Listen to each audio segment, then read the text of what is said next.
फर्क सिर्फ और सिर्फ उस एक इंसान को जिसकी अपनी अवस्था ऐसी है उसको पड़ेगा, क्योंकि सागर तो सबके लिए है, आनंद तो सबके हिस्से दिया है सदगुरु ने। मैं अपने जीवन में आनंद लेना चाहता हूं कि नहीं, ये मुझ पर डिपेंड करता है, मुझ पर निर्भर है। इन भावों से मेरा जीवन भर जाएगा, भक्ति वाले भावों से, समर्पण वाले भावों से, तो एक आनंद भरा जीवन सहज में ही मेरे पास आ जाएगा। वरना तो दुनिया में जहां नौकरी करते हैं वहां भी मांगे मांग रहे हैं, पूरी नहीं होती तो नौकरी बदलते हैं। जायज है, जिम्मेवारियां निभानी है, ये सब करना पड़ता है। पर ये मार्ग भक्ति वाला, सेवा वाला, यहां पर भी वो दुनिया वाली मांगे, दुनिया वाली ही प्राप्त होनी थी, आनंद प्राप्त होना था। उस रास्ते पे भी हम ही पत्थर बन के खुद बैठ गए हैं अपने लिए। एक कहानी पढ़ी काफी हजारों साल पहले, कहते हैं कि किसी गुरु के पास जो उनके शिष्य थे वो वहीं रहते थे, तो एक छोटा बच्चा भी शिष्य, 7-8 साल की उसकी उम्र, बड़ा ही कुशल, बड़े ही उसके अंदर गुण, गुरु का भी बड़ा प्यारा। एक दिन उससे गलती से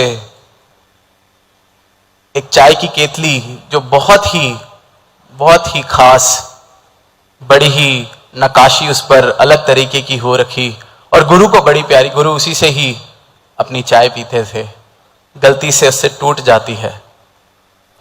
अब सामने से जब गुरु आते हैं तो पीछे छुपा लेता है और गुरु उसको देखते हैं, वो गुरु को देखता है तो बस इतना ही पूछता है कि एक सवाल था आपसे। कहते पूछो।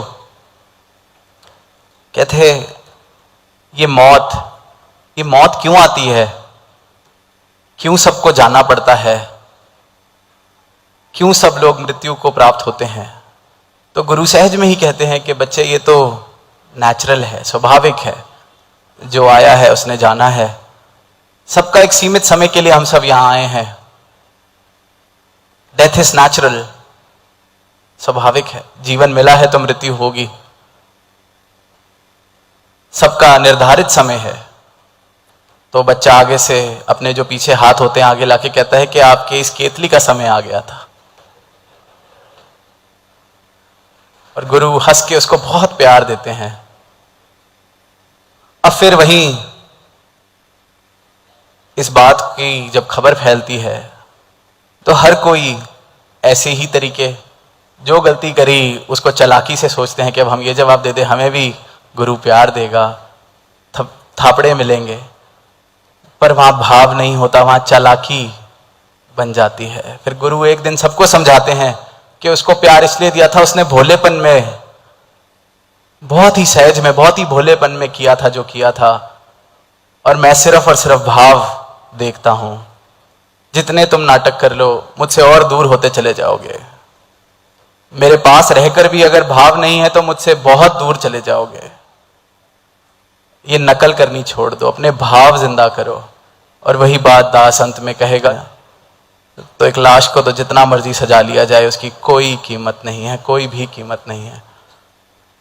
तो वो भोलापन जो इस निरंकार से जुड़कर, सतगुरु से जुड़कर जीवन में आता है, उस भोलेपन में सब प्रवान है। पर वो भोलापन